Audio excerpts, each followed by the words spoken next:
The Lad Who Went to the North Wind.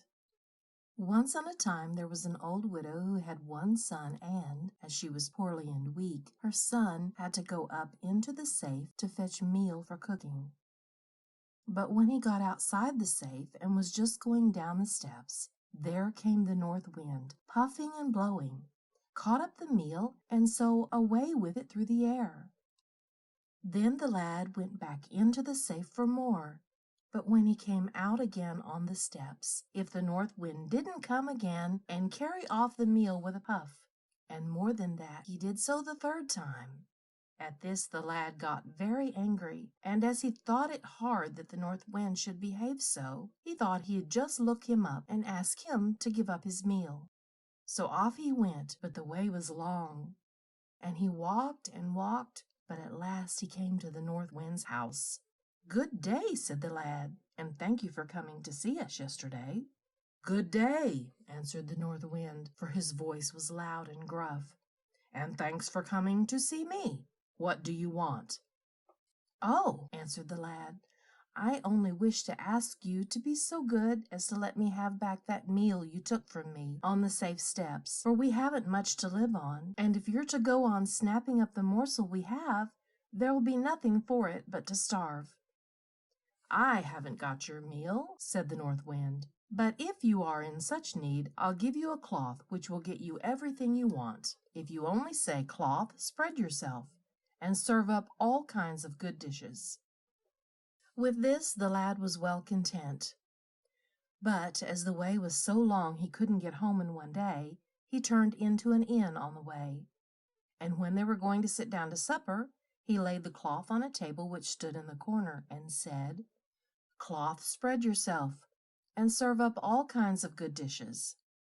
He had scarce said so before the cloth did as it was bid, and all who stood by thought it was a fine thing, but most of all the landlady.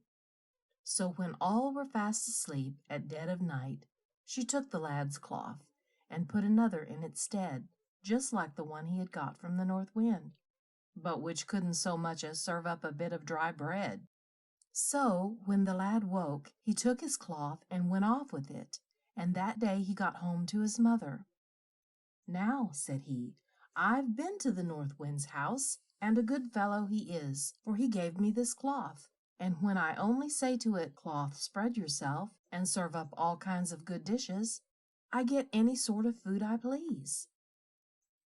"All very true, I dare say," said his mother, "but seeing is believing, and I shan't believe it till I see it." So the lad made haste, drew out a table, laid the cloth on it, and said, "Cloth, spread yourself, and serve up all kinds of good dishes." But never a bit of dry bread did the cloth serve up. "Well," said the lad, "there's no help for it but to go to the north wind again," and away he went. So he came to where the north wind lived late in the afternoon. "Good evening," said the lad. "Good evening," said the north wind. "I want my rights for that meal of ours which you took," said the lad, "for as that cloth I got, it isn't worth a penny." "I've got no meal," said the north wind, "but yonder you have a ram which coins nothing but golden ducats as soon as you say to it, 'Ram, ram, make money.'" So the lad thought this a fine thing, but as it was too far to get home that day, he turned in for the night to the same inn where he had slept before. Before he called for anything, he tried the truth of what the north wind had said of the ram, and found it all right. But when the landlord saw that, he thought it was a famous ram, and when the lad had fallen asleep, he took another which couldn't coin gold ducats, and changed the two. Next morning off went the lad, and when he got home to his mother he said, "After all, the north wind is a jolly fellow, for now he has given me a ram which can coin golden ducats, if I only say, 'Ram, ram, make money.'" "All very true, I dare say," said his mother, "but I shan't believe any such stuff until I see the ducats made." "Ram, ram, make money," said the lad, but if the ram made anything, it wasn't money.